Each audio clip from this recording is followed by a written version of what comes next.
Dear students, good morning. Exercise 14.2 complete कर लिया है हमने। अब चलते हैं अपने अगले एक्सरसाइज 14.3 पे, जिसमें आपको देखिए दोनों यहाँ लिखा हुआ है line symmetry and rotational symmetry. देखिए एक्सरसाइज 1 में हमने लाइन सिमेट्री पढ़ा था और एक्सरसाइज 2 में हमने रोटेशनल सिमेट्री पढ़ा था। इस बार दोनों का कॉम्बिनेशन हम पढ़ेंगे एक्सरसाइज किसमें 14.3 में। चलिए ठीक है, तो देखते हैं इसमें क्या क्या दिया हुआ है। जैसा कि आपको पता चल चुका है, रोटेशनल सिमेट्री और लाइन सिमेट्री दोनों के बारे में हमें पढ़ना है। ठीक है, तो इसमें डायरेक्ट हम क्वेश्चन पे आते हैं। मैं क्वेश्चन में ही आपको बताते और समझाते हुए चलूँगा कि कैसे जो है यहाँ पे किसमें लाइन सिमेट्री, किसमें रोटेशनल सिमेट्री और किसमें दोनों है। ठीक है ना। चलिए जैसे पहला क्वेश्चन ले लेते हैं। पहले क्वेश्चन में लिखा है name any two figure that have both line symmetry and rotational symmetry. ऐसे दो फिगर के नाम बताने हैं, एक नहीं दो फिगर के नाम बताने हैं जिसमें लाइन सिमेट्री भी है और रोटेशनल सिमेट्री भी है। ठीक है, तो ऐसा कौन सा फिगर होगा? तो सिंपल सा है, जैसे मान लीजिए आपका एक ले सकते हैं आप क्या, स्क्वायर। ठीक है, एक क्या ले लीजिए, स्क्वायर ले लीजिए। स्क्वायर में देखेंगे आप, ये इसके चारों साइड क्या होते हैं, ऐसे बराबर होते हैं ना। ठीक है, तो इसमें लाइन सिमेट्री होगा, सिंपल सी बात है। एक ये होगा, एक ये होगा, एक ये होगा और एक ये तो अभी पहले एक्सरसाइज में करके आई ही है। चार लाइन सिमेट्री हो गई। ठीक है, लाइन ऑफ सिमेट्री हो गई इसमें।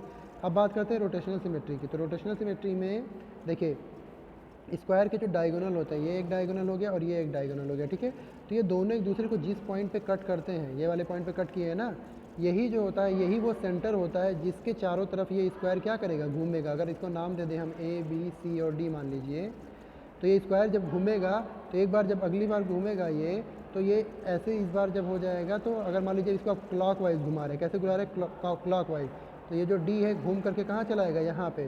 तो डी यहाँ हो जाएगा, उसके बाद में सी यहाँ हो जाएगा, बी यहाँ और ए यहाँ।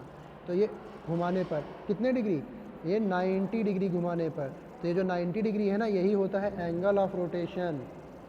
एंगल ऑफ रोटेशन आप हालांकि आप पिछले एक्सरसाइज में जानते हैं, फिर भी 90 डिग्री हो जाएगा एंगल ऑफ रोटेशन आपका, और ये फिगर अपने शेप में वापस आ जाएगा। ठीक है ना, तो ये हो गया एंगल ऑफ रोटेशन 90 डिग्री। ऐसे ही एक बार और घुमाएंगे, फिर एक बार और घुमाएंगे, तो इसमें 4 ऑर्डर मिलेंगे आपको। 4 टाइम घुमाने पर ये वापस अपने पोजीशन, इस पोजीशन में आ जाएगा, ओरिजिनल पोजीशन में। ठीक है, तो इसका मतलब एक जो शेप हो गया जिसमें ऑर्डर सिमेट्री, रोटेशनल सिमेट्री और लाइन सिमेट्री दोनों है, वो है स्क्वायर। पहला क्या हो जाएगा आपका, स्क्वायर।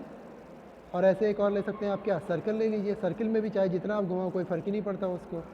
ठीक है, तो सर्कल में भी क्या हो जाएगा, लाइन सिमेट्री होती है और ऑर्डर रोटेशनल सिमेट्री भी होती है। तो दो ये फिगर हो गए आपके। ठीक है, अगला क्वेश्चन नंबर 2 देखिए। Draw wherever possible a rough sketch of a triangle with both line symmetry and rotational symmetry of order more than 1। इनमें जो चारों क्वेश्चन है उन चारों में कह रहा है कि आपको ऐसा फिगर ड्रॉ करना है, मतलब इसमें फिगर का नाम भी दिया है, ट्रायंगल ड्रॉ करना है जिसमें लाइन सिमेट्री भी है और रोटेशनल सिमेट्री भी है। तो चलिए, आपको पता है इक्विलेटरल ट्रायंगल। ठीक है, इक्विलेटरल ट्रायंगल में क्या होता है आपका, उसका जो मीडियन होता है। ठीक है, ये हो गया आपका मीडियन, ये एक मीडियन हो गया, ये दूसरा मीडियन और ये तीसरा मीडियन। ये तीनों क्या करते हैं, इस इक्वल को, इस ट्रायंगल को इक्वली पार्ट में डिवाइड करते हैं। तो इसमें कितने लाइन सिमेट्री हो जाएंगे, 3 लाइन सिमेट्री हो जाएंगी। ठीक है, तो आप ऐसा करिएगा, इसमें एक ये दिखा दीजिएगा आपका लाइन सिमेट्री के लिए, ऐसे लिख करके ये हो जाएगा आपका लाइन सिमेट्री। अब रोटेशनल सिमेट्री ऐसे डाल दीजिएगा हेडिंग, और रोटेशनल सिमेट्री के लिए फिर आपको दिखाना पड़ेगा कैसे कैसे है। तो चलिए, रोटेशनल सिमेट्री के लिए हम, जैसे एक ये हमारा हो गया, एक मिनट,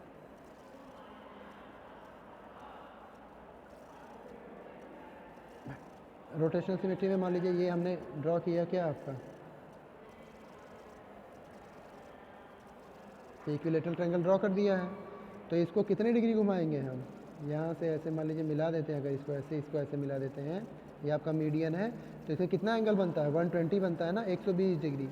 तो 120 डिग्री घुमाने पर ये मान लीजिए ए है, ये बी है और ये सी है। तो अगली बार जब 120 डिग्री टर्न करेंगे, ठीक है, अगर क्लॉक वाइज टर्न कर रहे हैं आप, तो क्या हो जाएगा, ए यहाँ पे चला आएगा, बी यहाँ चला आएगा, नहीं सॉरी, ए यहाँ आ जाएगा, सी यहाँ आ जाएगा। ठीक है, सी आगे चला जाएगा और ये जो बी है ऊपर चला आएगा। ठीक है, 120 डिग्री टर्न करने पर ये हो गया आपका 120 डिग्री टर्न करने के बाद। फिर अगली बार जब 120 डिग्री टर्न करेंगे तो सी ऊपर चला आएगा। ठीक है ना, तो इसमें भी क्या हो गया आपका, इसमें रोटेशनल सिमेट्री और लाइन सिमेट्री दोनों है आपका। ठीक है ना। चलिए, ऐसे ही बाकी के जो तीनों क्वेश्चन हैं आपके सेकंड, थर्ड और फोर्थ, उसमें भी आप कर सकते हैं। ठीक है, क्वेश्चन नंबर 3 देखिए, उसमें क्या कह रहा है कि इफ़ अ फिगर हैज़ 2 और more line of symmetry, should is have rotational symmetry of order more than 1।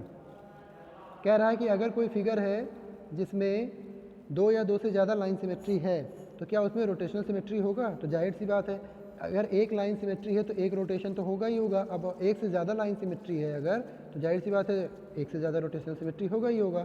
तो इसका मतलब इसका आंसर हो जाएगा यस। ठीक है, यस।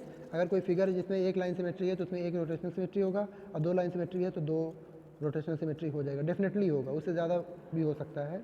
ठीक है ना, तो तीसरे का आंसर हो जाएगा यस। चौथा देखिए क्या दिया हुआ है आपको, फोर्थ वाला, इसमें एक्चुअली फिल करना है आपको। चलिए 1-2 मैं करके दिखा देता हूँ, बाकी आप करिएगा।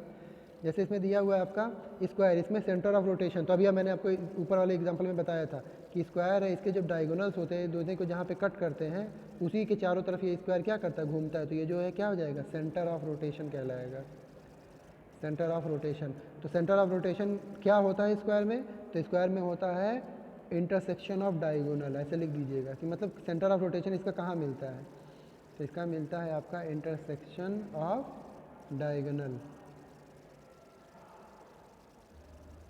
ठीक है, ये इसमें लिखेंगे सेंटर ऑफ रोटेशन में, किसके, स्क्वायर के। ठीक है ना, ऐसे ही ऑर्डर ऑफ रोटेशन, तो स्क्वायर कितनी टाइम घुमाना पड़ता है, कितने टाइम घुमाने के बाद अपने ओरिजिनल पोजीशन में आता है, 4 टाइम, तो 4 हो जाएगा आपका। ऑर्डर ऑफ रोटेशन कितना हो जाएगा, 4। और एंगल ऑफ रोटेशन कितना होता है, तो पता है आपको 90 होता है। 90 डिग्री घुमाते हैं एक बार में, दूसरी बार में, तीसरी बार में, चौथी बार में, तब जा करके वो अपने ओरिजिनल पोजीशन में आता है ना। तो ऑर्डर ऑफ रोटेशन हो जाएगा आपका 4 और एंगल ऑफ रोटेशन हो जाएगा 90। ठीक है, ऐसे रेक्टेंगल में क्या होगा, एक और बता देता हूँ। रेक्टेंगल में भी सेम वही, इनके जो डायगोनल जहाँ एक दूसरे को कट करते हैं वही आपका सेंटर ऑफ रोटेशन होता है। ठीक है ना, तो इसमें भी वही लिखेंगे, intersection of diagonals. Order of rotation इसका कितना होगा, लेकिन ऑर्डर ऑफ रोटेशन जो रेक्टेंगल का होता है वो कितना होता है, 2 ही होता है। कितना होता है, 2। ठीक है ना, क्यों, क्योंकि ये रेक्टेंगल ऐसे ही तो बनता है। इसको अगर आप 90 डिग्री घुमाएंगे तो ये इस तरीके से खड़ा हो जाएगा, इस तरीके से। अब फिर जब 90 डिग्री घुमाएंगे, 90 डिग्री घुमाने पे था ये, अब फिर जब 90 डिग्री घुमाएंगे तब ये वापस अपने ये शेप में आएगा ऐसे। ठीक है ना, तो इसका ऑर्डर ऑफ रोटेशन कितना हो जाएगा, 2, और एंगल ऑफ रोटेशन हो जाएगा 180 डिग्री। ठीक है, तो ऐसे 2 मैंने बताया है, बाकी का आप जो है वो इसमें का करिएगा। क्वेश्चन नंबर 4 का, क्वेश्चन नंबर 5 पे चलते हैं। क्वेश्चन नंबर 5 में दिया हुआ है कि name a quadrilateral which has both line and rotational symmetry of order more than 1। एक ऐसा क्वाड्रिलेटरल का नाम बताइए जिसमें लाइन सिमेट्री और ऑर्डर सिमेट्री, रोटेशनल सिमेट्री भी हो और ऑर्डर मोर देन 1 हो। सिंपल सा अभी मैं बता चुका हूँ आपको, स्क्वायर। क्या बताया है, स्क्वायर। इसमें लाइन सिमेट्री भी है, रोटेशनल सिमेट्री भी है और ऑर्डर मोर देन 1 है। क्वेश्चन नंबर 6 देखिए, after rotating by 60 degree about a centre a figure looks exactly the same as its original position, at what other angle will this happen for the figure. ये कह रहा है इसका मतलब कि जैसे कोई एक फिगर है, ठीक है ना, जैसे मान लीजिए यही एक फिगर मैं ड्रॉ कर लेता हूँ आपको, ये ऐसे।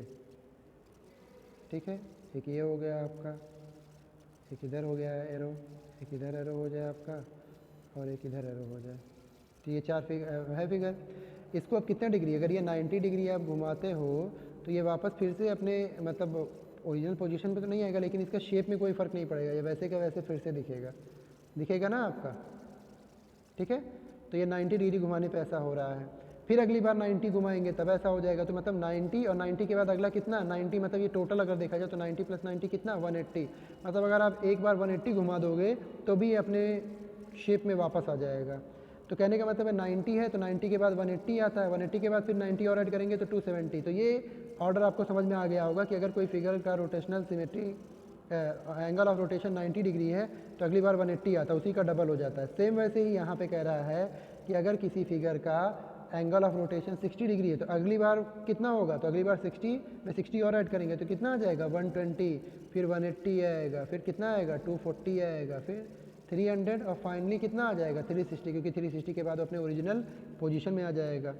ठीक है, तो ये हो जाएगा 6 का आंसर, 120, 180, 240, 300, 360। ठीक है, ऐसे ही क्वेश्चन नंबर 7 में देखिए क्या लिखा है, can we have a rotational symmetry of order more than 1 whose angle of rotation is 45 degree. मतलब क्या अगर किसी फिगर का ऑर्डर ऑफ रोटेशन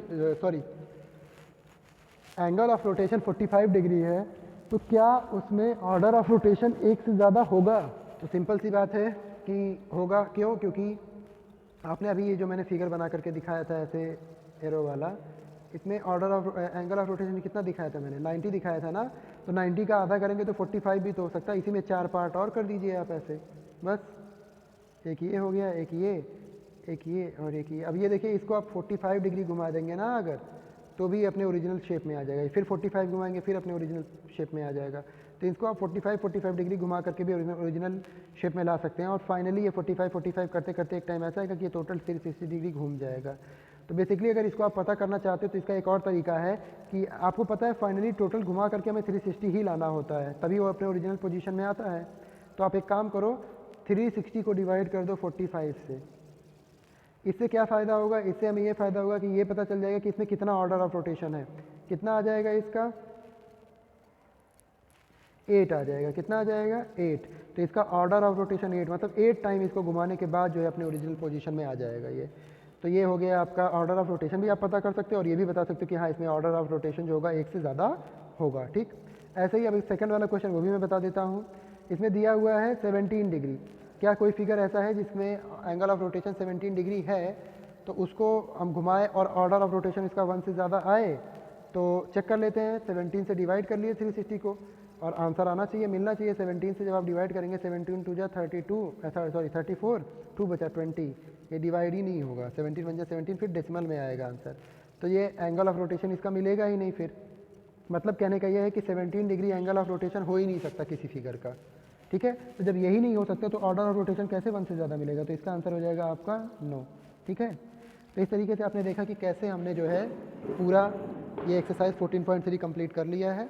तो अब ये अपना एक्सरसाइज 14.3 आप अपने कॉपी में करिएगा। अगर कोई क्वेश्चन फंसता है तो मुझसे पूछिएगा, और फिर 14.3 कंप्लीट करने के बाद हम अपने अगले वीडियो में अगले चैप्टर के बारे में बात करेंगे। ठीक है, चलिए।